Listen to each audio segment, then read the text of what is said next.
மதுரை மாநகரத்தை அரிமர்த்தன பாண்டியன் அப்படிங்கிற மன்னன் ஆட்சி செஞ்சுட்டு இருந்த காலம். அந்த மன்னனுக்கு ரொம்ப பிடிச்ச, ரொம்ப நம்புற ஒரு தலைமை அமைச்சர் இருந்தாரு. அவர்தான் நம்ம வாத ஊரார். இவரு பயங்கரமான புத்திசாலி, கணக்கு வழக்குல கில்லாடி. அது மட்டும் இல்லாம ரொம்ப நேர்மையானவர். அதனாலேயே மன்னனுக்கு இவர் மேல எப்பவுமே ஒரு தனி மரியாதை இருந்துச்சு. ஒரு நாள் மன்னர் தன்னோட குதிரைப்படைய போய் பாக்குறாரு. அங்க இருக்கிற குதிரைகள் எல்லாம் கொஞ்சம் வயசாகி போயிருந்தது. ஒரு நாட்டுக்கு ராணுவம் எவ்வளவு முக்கியமோ அந்த அளவுக்கு குதிரைப்படையும் முக்கியம். இப்போ இருக்கிற குதிரைகளை வச்சு போர் நடந்தா ஜெயிக்க முடியாதுன்னு மன்னர் கவலைப்படுறாரு. உடனே அமைச்சரான வாத ஊரார கூப்பிடுறாரு. அமைச்சரே, நம்ம குதிரைப்படைக்கு புதுசா நல்ல தெம்பான, வேகம் குறையாத ஈழத்து குதிரைகள் வேணும். ஈழக்கடல் பக்கம் அரேபியாவில இருந்து நிறைய குதிரைகள் இறங்குறதா தகவல் வந்துச்சு. நீங்களே நேர்ல போய் நமக்காக ஒரு பெரிய குதிரைப்படையை வாங்கிட்டு வாங்கன்னு சொல்றாரு. குதிரை வாங்குறதுன்னா சும்மாவா? அதுக்கு ஏகப்பட்ட காசு வேணுமே. மன்னர் தன் கருவூலத்தை திறக்க சொல்றாரு. மூட்டை மூட்டையா பொற்காசுகள், தங்கம், வைரம்னு எல்லாத்தையும் வாத ஊரார்கிட்ட ஒப்படைக்கிறாரு. விலைய பற்றி கவலைப்படாதீங்க அமைச்சர் அவர்களே, குதிரை மட்டும் தரமா இருக்கணும் அப்படின்னு சொல்லி ஒரு பெரிய படையோட அவர் அனுப்பி வைக்கிறாரு. வாத ஊரார் கிளம்பிட்டாரு. ஆனா அவரோட மனசுக்குள்ள ஒரு சின்ன போராட்டம். இவருக்கு உலகத்துல இருக்கிற இந்த அதிகாரம், பதவி, காசு மேல எல்லாம் பெரிய ஆசையே கிடையாது. எப்போ பார்த்தாலும் இந்த அரசாங்க வேலை, கணக்கு வழக்குன்னு இருக்கே, எனக்கு அந்த சிவபெருமானோட அருள் எப்போ கிடைக்கும், ஒரு நல்ல குரு எனக்கு கிடைக்க மாட்டாருன்னு ஒரு ஏக்கம் அவருக்குள்ள எப்பவுமே ஓடிக்கிட்டு இருக்கும். இருந்தாலும் ராஜா கொடுத்த வேலையாச்சு, அதை செஞ்சுதானே ஆகணும்னு சொல்லிட்டு குதிரை வாங்கறதுக்காக கீழக்கடல் பகுதிக்கு தன்னோட பரிவாரங்களோட கிளம்புறாரு. குதிரை வாங்க போற வழியில தான் அவரோட வாழ்க்கையை புரட்டி போட போற அந்த பெரிய திருப்பு முனை காத்துக்கிட்டு இருந்துச்சு. மதுரையில இருந்து கிளம்பி மெதுவா இருக்கிற ஆவுடையார் கோவில் அப்படிங்கிற இடத்தை நெருங்குறாரு. அந்த ஊர்ல நுழையும் போதே அவருக்கு மனசுல ஒரு இனம் புரியாத அமைதி கிடைக்குது. ஏதோ ஒரு பெரிய சக்தி அவரை அங்க இழுக்குது. அந்த காசு மூட்டைகளோட போய்கிட்டு இருந்த அமைச்சருக்கு அன்னைக்கு கிடைக்க போற அந்த ஒரு விசித்திரமான சந்திப்பு அவர் வச்சிருந்த அத்தனை தங்கத்தையும் காலி பண்ண போகுதுன்னு அப்போ அவருக்கு தெரியாது.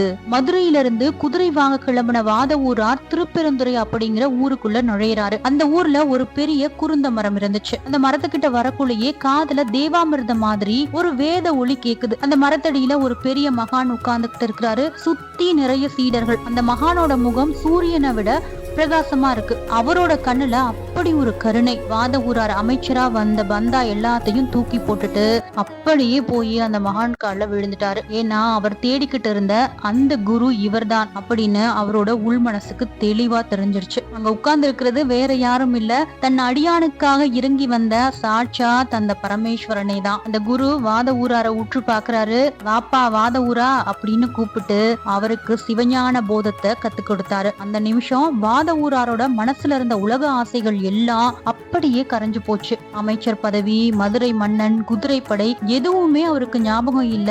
இவர்தான் என் தலைவன், இவருக்காக நான் என்ன வேணாலும் செய்வேன் அப்படிங்கிற நிலைக்கு போயிட்டாரு. இவரோட பக்தியை பார்த்துட்டு ஈசன் இவருக்கு மாணிக்க வாசகர் அப்படின்னு பேர் வைக்கிறாரு. இப்பதான் கதையில ஒரு பெரிய ட்விஸ்ட். மாணிக்க வாசகர் கையில மூட்டை மூட்டையா தங்கம் இருக்கு.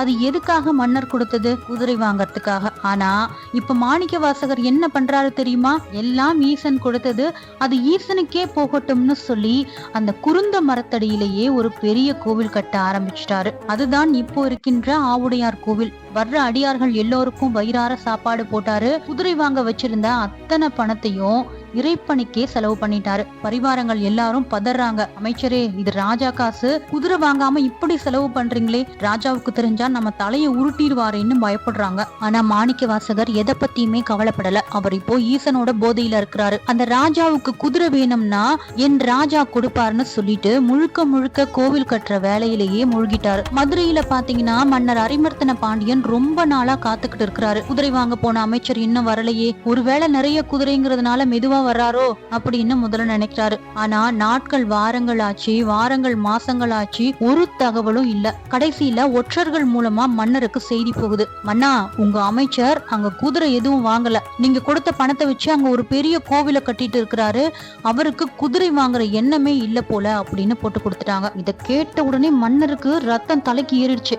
என்ன தைரியம் இருந்தா என் அரசாங்க பணத்தை எனக்கே தெரியாம செலவு பண்ணுமா? அதுவும் நான் குதிரைப்படை இல்லாம பலவீனமா இருக்கிற நேரத்துல இப்படி பண்ணிட்டானேன்னு கோபத்துல துள்ளுறாரு. உடனே ஒரு ஓலை எழுதி வீரர்கள் கிட்ட கொடுத்து அனுப்புறாரு. உடனே மதுரைக்கு வா, இல்லன்னா விளைவுகள் மோசமா இருக்கும். வீரர்கள் வந்து ஓலையை கொடுத்ததும் மாணிக்கவாசகர் அப்படியே ஆடி போயிட்டாரு. இப்போதான் அவருக்கு நிஜ உலகமே ஞாபகத்துக்கு வருது. ஐயோ, ராஜா கொடுத்த காசை எல்லாம் செலவு பண்ணிட்டோமே, இப்ப குதிரைக்கு எங்க போறது? ராஜா கேட்டா நான் என்ன பதில் சொல்லுவேன்? என் உயிருக்கு ஆபத்தாச்சேன்னு கலங்குறாரு. ஆனா அவர் சாதாரண மனுஷன் இல்லையே. உடனே தன் குருநாதரா வந்த அந்த ஈசன் கால்ல விழுந்துட்டாரு. அப்பா, உன் பேச்ச தட்டாம எல்லாத்தையும் உனக்கே செலவு பண்ணிட்டேன். இப்ப ராஜா குதிரை கேக்குறாரே, நான் என்ன பண்ணுவேன்? நீதான் என்ன காப்பாத்தணும் அப்படின்னு கதறாரு. தன் அடியார் கண்ணீர் விட்டா அந்த சொக்கநாதன் சும்மா இருப்பாரா? மாணிக்கவாசகரோட கனவுல ஈசன் தோன்றுறாரு. ரொம்ப அமைதியா, மாணிக்கவாசகா, நீ எதற்கும் பயப்படாத, மதுரைக்கு கிளம்பு. வர்ற ஆவணி மூலத்தன்று உயர்தர குதிரைகள் மதுரைக்கு வந்து சேரும்னு மன்னர் கிட்ட தைரியமா சொல்லு, நான் பாத்துக்கிறேன்னு ஒரு உறுதி கொடுக்கிறாரு. ஈசன் சொன்ன அந்த ஒரு வார்த்தையை நம்பி மாணிக்கவாசகர் மதுரைக்கு வராரு. மன்னர் முன்னாடி போய் நிக்கிறாரு. மன்னர் கண்ணுல நெருப்பு தெரிக்குது. எங்கே குதிரைகள்? பணத்தை என்ன பண்ணினாய் அப்படின்னு இடியற மாதிரி கேக்குறாரு. மாணிக்கவாசகர் ரொம்ப பணிவா ஆனா உறுதியா சொன்னார். மன்னா, குதிரைகள் எல்லாம் வாங்கியாச்சு. அவை ரொம்ப உயர்தரமானவை. அதனால்தான் வர கொஞ்சம் தாமதமாயிடுச்சு. வர்ற ஆவணி மூலத்தன்று மதுரையை வியக்கிற அளவுக்கு ஒரு பெரிய குதிரைப்படை வந்து சேரும், இது உறுதி அப்படின்னு சொல்லிடுறாரு. மன்னருக்கு ஒரு சந்தேகம், இன்னொரு பக்கம் நம்பிக்கை. சரி, இன்னும் சில நாட்கள் பாப்போம். ஒருவேளை ஆவணி மூலத்தன்று குதிரை வரலன்னா உன் நிலைமை என்னன்னு எனக்கே தெரியாதுன்னு வார்னிங் கொடுக்கிறாரு. மாணிக்கவாசகர் சொன்ன அந்த ஆவணி மூலம் நாளும் வந்துருச்சு. ஆனா மதுரை எல்லையில ஒரு தூசி கூட பறக்கல, ஒரு குதிரையோட சத்தம் கூட கேட்கல. மன்னர் அரிமர்த்தன பாண்டியன் காலையில இருந்தே அரண்மனை மாடத்துல நின்னு பாத்துக்கிட்டு இருக்கிறாரு. நேரம் ஆக ஆக மன்னரோட கோபம் உச்சத்துக்கே போயிடுச்சு. என்னை ஏமாத்திட்டியே வாத ஊரான்னு கத்தன மன்னர் உடனே மாணிக்கவாசகரை சிறையில அடைக்க சொன்னாரு. அது மட்டும் இல்லாம இவனை சுடுமணல்ல நிக்க வைங்க, இவன் முதுகுல பெரிய பாறாங்கல்ல ஏத்தி வைங்க, உண்மைய சொல்லுற வரைக்கும் இவனை தண்டிங்கன்னு உத்தரவு போட்டாரு. மாணிக்கவாசகர் அந்த சித்திரவதையை அனுபவிக்கும் போது கூட சிவசிவன்னு அந்த ஈசனையே நினைச்சுக்கிட்டு இருந்தாரு. அப்பா, நீ கொடுத்த வாக்க நம்பிதானே சொன்ன, இப்போ இப்படி ஆகுதுன்னு உருகி வேண்டினாரு. தன் அடியான் படுற கஷ்டத்தை பார்த்து ஈசன் சும்மா இருப்பாரா? அன்னைக்கு ராத்திரி ஒரு பெரிய மேஜிக் நடந்துச்சு. மதுரையை சுத்தி இருக்கிற காடுகள்ல இருந்து ஆயிரக்கணக்கான நரிகளை ஈசன் தன் பார்வையாலேயே மிரட்டலான கம்பீரமான குதிரைகளா மாத்தினாரு. சாதாரண குதிரையில ஒவ்வொன்றும் பாக்குறதுக்கே அராபிய குதிரைகளை விட வேகமாகவும் மினுமினுப்பாகவும் இருந்துச்சு. சிவகணங்கள் எல்லாரும் குதிரை வீரர்களா மாறினாங்க. எல்லாத்துக்கும் மேல நம்ம மதுரை சொக்கநாத பெருமானே ஒரு பரிப்பாகனா உருவெடுத்தாரு. மறுநாள் அதிகாலை மதுரை மக்கள் எல்லாரும் ஒரு பெரிய சத்தத்தை கேட்டு எழும்புறாங்க. ஆயிரக்கணக்கான குதிரைகள் வர சத்தம் டொக்குன்னு மதுரையே அதிர வைக்குது. புழுதி பறக்க குதிரைகள் கணக்கிற சத்தம் கேட்டு மன்னர் ஓடி வந்து பாக்குறாரு. அங்க பாத்தீங்கன்னா ஒரு அழகான குதிரை வீரன் தலையில ஒரு தலைப்பாகை, கையில ஒரு சாட்டை, மேல ஒரு சட்டைன்னு செம்ம கெத்தா ஒரு குதிரை மேல வராரு. அவருக்கு பின்னாடி ஆயிரக்கணக்கான உயர்தர குதிரைகள் அணிவகுத்து வந்துட்டு இருக்கு. மன்னருக்கு இப்ப சந்தோஷம் தாங்கல. பாடா, வாத ஊரார் சொன்னது நிஜம்தான், குதிரை வந்துடுச்சுன்னு சொல்லி ஓடி போய் அந்த பாகனை, அதாவது நம்ம சொக்கநாத பெருமானை வரவேற்கிறாரு. அந்த பாகனா வந்த ஈசன் ரொம்ப பணிவா ஆனா ஒரு ராஜ கம்பீரத்தோட, மன்னா, குதிரைகள் வந்துருச்சு, இதோட கயிறுகளை பிடிச்சுக்கோங்கன்னு ஒவ்வொரு குதிரையா ஒப்படைக்கிறாரு. ஒவ்வொரு குதிரையும் அவ்வளவு லட்சணமா இருக்கு. மன்னர் அந்த பாகனை பார்த்து, பா, நீ யாரு? இவ்வளவு அழகான குதிரைகளை எங்க இருந்து கொண்டு வந்த? உனக்கு என்ன வேணும்னு கேக்குறாரு. ஈசன் ஒரு சின்ன சிரிப்போட, நாங்க குதிரை வியாபாரிகள், உங்க அமைச்சர் சொன்னதுக்காக இத கொண்டு வந்திருக்கோம்னு ஒரு சாதாரண மனுஷன் மாதிரி பேசுறாரு. மன்னர் குதிரைகளை பார்த்ததும் மயங்கி போயிட்டாரு. உடனே மாணிக்கவாசகரை சிறையில இருந்து விடுதலை பண்ணி அவருக்கு நிறைய பரிசுகளை கொடுக்கறாரு. சிறையில இருந்து மாணிக்கவாசகர் வெளியில வராரு. அவருக்கு தெரியும் வந்தது தன்னோட குருநாதன் தான் அப்படின்னு. ஈசனை பார்த்ததும் அவரோட கண்கள் எல்லாம் குளமாயிடுச்சு. ஈசன் ஒரு சின்ன கண்ணசைவுல, பயப்படாத, எல்லாத்தையும் நான் பாத்துக்கிறேன் அப்படின்ற மாதிரி சொல்லிட்டு மன்னர் கிட்ட விடை பெற்றுட்டு போறாரு. மாணிக்கவாசகருக்கு இதெல்லாம் ஒரு பொருட்டாவே தெரியல. அவர் மனசெல்லாம் அந்த குதிரை பாகன் மேலதான் இருந்துச்சு. அன்னைக்கு ராத்திரி மதுரையே ஒரு பெரிய திருவிழா மாதிரி கொண்டாட்டத்துல இருக்கு. ஆனா அந்த சந்தோஷம் சில மணி நேரம் தான் நீடிக்க போகுதுன்னு யாருக்குமே தெரியல. அந்த குதிரை லாயத்துல கட்டியிருந்த குதிரைகள் எல்லாமே திடீர்னு கத்த ஆரம்பிக்குது. அது எல்லாமே நரிகள் ஊளையிடுற சத்தம். ஊன்னு ஆயிரக்கணக்கான நரிகள் ஒரே நேரத்துல கத்தனா எப்படி இருக்கும்? பாக்குறதுக்கு குதிரையா இருந்த அந்த மிருகங்கள் எல்லாம் அதோட பழைய உருவமான நரியாகவே மாறிடுச்சு. அந்த நரிகள் எல்லாம் சும்மா இல்லாம அங்க இருந்த உண்மையான குதிரைகளை எல்லாத்தையும் கடிக்க ஆரம்பிச்சது. லாயத்துல இருந்த வீரர்கள் எல்லாம் அலறி அடிச்சுக்கிட்டு ஓடுறாங்க. அந்த நரிகள் எல்லாம் லாயத்தை உடைச்சுக்கிட்டு மதுரை வீதிக்குள்ள பூந்துச்சு. மக்கள் எல்லாரும் பயத்துல ஜன்னலை மூடிக்கிட்டு நடுங்குறாங்க. நரிகள் ஊருக்குள்ள புகுந்து ஒரு பெரிய ரகளையே பண்ணிடுச்சு. விடிஞ்சு பார்த்தா ஒரு குதிரை கூட இல்ல, எல்லாம் நரிகளா ஓடி போயிருச்சு. விடியற் காலையில மன்னருக்கு இந்த தகவல் போகுது. என்னது, குதிரை எல்லாம் நரியா மாறிடுச்சான்னு மன்னர் நம்ப முடியாம ஓடி வந்து பாக்குறாரு. அங்க குதிரை இருந்த தடமே இல்ல, வெறும் நரி காலடி தடம் தான் இருக்கு. மன்னருக்கு அப்படியே தலை சுத்திடுச்சு. அடுத்த நிமிஷம் கோபம் பொத்துக்கிட்டு வருது. அந்த வாத ஊரான் என்னை ஏமாத்திட்டான், ஏதோ மேஜிக் செஞ்சு நரிய குதிரையா காட்டி என் கண்ணுல மண்ணை தூவிட்டாருன்னு கத்துறாரு. உடனே வீரர்களை எல்லாம் அனுப்பி மாணிக்க வாசகரை மறுபடியும் இழுத்துட்டு வர சொல்றாரு. நேத்துதான் அவருக்கு பொன்னாட போத்தி கௌரவிச்சாரு, ஆனா இன்னைக்கு அதே கையாலேயே அவரை தண்டிக்க சொல்றாரு. இவனை விடுங்கடா, வெயில்ல வைகை ஆத்தோட அந்த சுடுமண்ணல்ல இவன் நிக்க வைங்க, இவன் முதுகுல பெரிய பாறாங்கல்ல ஏத்துங்க, நான் கொடுத்த பணம் வர்ற வரைக்கும் இவனை சாக விடுங்கன்னு ஒரு கொடூரமான தண்டனையை கொடுத்தாரு. மதுரை வெயில்ல அந்த சுடுமணல்ல பாரமான கல்லோட மாணிக்க வாசகர் நிக்கிறாரு.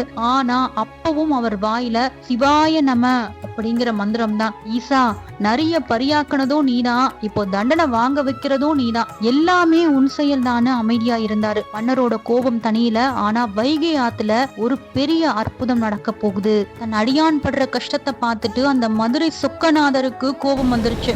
என் பக்தனை நீ வதைக்கிறாயா, இதோ பாரு என் விளையாட்டைன்னு வைகை ஆத்துல ஒரு பெரிய வெள்ளத்தை வரவழைச்சாரு. பொதுவா மழை பெய்தா ஆத்துல தண்ணி வரும், ஆனா அன்னைக்கு வானமே பொத்துக்கிட்டு ஊத்துன மாதிரி வைகை ஆத்துல தண்ணி மட்டமே தெரியாத அளவுக்கு வெள்ளம் கரை புரண்டு வந்துருச்சு. மதுரையே தண்ணிக்குள்ள முழுக போகுதுங்கிற நிலைமை வந்துருச்சு. மக்கள் எல்லாரும் அலறாங்க. மன்னர் பதறி போயிட்டாரு. உடனே ஆத்து அணையை காப்பாத்துங்க, ஆளுக்கு ஒரு பகுதியை எடுத்துக்கிட்டு மணல் மூட்டைகளை போட்டு உடைப்பை அடைங்கன்னு உத்தரவு போடுறாரு. மதுரையில இருக்கிற ஒவ்வொரு வீட்டுக்கும் ஒரு பகுதி ஒதுக்கப்படுது. அந்த மதுரையில வந்தின்னு ஒரு ஏழை பாட்டி இருந்தாங்க. அவங்களுக்கு யாருமே கிடையாது அந்த சொக்கன் மேல இருக்க பக்தியை தவிர. அவங்க பிட்டு வித்து தான் பிழைப்பு நடத்தினாங்க. அவங்க பங்கையும் அடைக்கணுமே. பாட்டி தவிச்சு போய் ஈசா எனக்கு உதவ யாருமே இல்லையேன்னு வேண்டினாங்க. அப்போதான் அந்த திருவிளையாடல் ஆரம்பிச்சது. ஒரு அழுக்கு துணியை கட்டிக்கிட்டு ஒரு கூடைய தூக்கிக்கிட்டு ஒரு கூலியாள் வந்தாரு. பாட்டி, நான் உனக்காக மண் சுமக்கிறேன், ஆனா கூலியா எனக்கு நீ விக்கிற பிட்டுல இருந்து உதிர்ந்த துண்டுகளை கொடுத்துடணும்னு கேக்குறாரு. பாட்டி சரின்னு சொல்ல அந்த ஆள் என்ன பண்ணாரு தெரியுமா? பிட்ட வயிறார சாப்பிட்டுட்டு வேலை செய்யாம ஆத்து மணல்ல படுத்து தூங்குனாரு, பாடுனாரு, ஆடுனாரு. மத்தவங்க எல்லாம் கஷ்டப்பட்டு வேலை செய்யக்குள்ள இவரு மட்டும் ரொம்ப ஜாலியா இருக்கிறாரு. மன்னர் நேர்ல வந்து பார்க்கக்குள்ள பாட்டியோட பகுதி மட்டும் இன்னும் ஓட்டையா இருக்கிறத பார்த்தாரு. அங்க அந்த ஆளு ஜாலியா இருக்கிறத பார்த்துட்டு தன் கையில இருந்த பிரம்பால அந்த ஆளை ஒரு அடி அடிச்சாரு. அடுத்த நொடி ஒரு அதிசயம். அந்த அடி அடிச்ச மன்னர் மேல மட்டும் இல்ல, உலகத்தில் இருக்கின்ற அனைத்து ஜீவராசிகள் மேலையும், ஏன் கருப்பையில் இருக்கிற குழந்தை மேல கூடயும் அந்த அடி விழுந்துருச்சு. மன்னர் நிலை தடுமாறி நின்னுட்டாரு. அடிச்ச அந்த ஆளு மாயமா மறைஞ்சு போயிட்டாரு. கூடவே அந்த வைகை ஆத்து உடைப்பும் தானா சரியாகிடுச்சு. மன்னருக்கு இப்பதான் உரைக்குது, ஐயோ, வந்தது சாதாரண ஆள் இல்ல, என் சொக்கநாத பெருமானே வந்திருக்கிறாரு. இதுக்காக நான் தண்டிச்ச அந்த வாத ஊராரோட பெருமையை எனக்கு புரிய வைக்கத்தான்னு தெரிஞ்சுக்கிட்டாரு. ஓடி போய் வாத ஊரார் காலில் விழுந்தாரு. மன்னர், அமைச்சரே, என்னை மன்னிச்சிடுங்க, நீங்க சாதாரண மனுஷன் இல்ல, இந்த நாடே உங்களுக்கு தான், நீங்களே ஆட்சி செய்யுங்கன்னு கெஞ்சினாரு. ஆனா மாணிக்க வாசகர் சிரிச்சாரு. மன்னா, எனக்கு இந்த நாடும் வேணாம், பதவியும் வேணாம், என் குருநாதரை தேடி நான் போறேன்னு சொல்லிட்டு எல்லா பற்றையும் திறந்துட்டாரு. அங்க இருந்து தில்லையம்பலம் கிளம்பி போனாரு. அங்கதான் அவர் பாடின ஒவ்வொரு பாட்டும் இன்றைக்கு உலகமே கொண்டாடுற திருவாசகமாகவும் திருக்கோவையாராகவும் மாறுச்சு. திருவாசகத்துக்கு ஊறுகார், ஒரு வாசகத்துக்கும் ஊறுகார்னு சொல்லுவாங்க. அந்த அளவுக்கு உருக்கமான பாடல்களை கொடுத்துட்டு கடைசியில ஈசன் ஜோதியிலேயே கலந்துட்டாரு.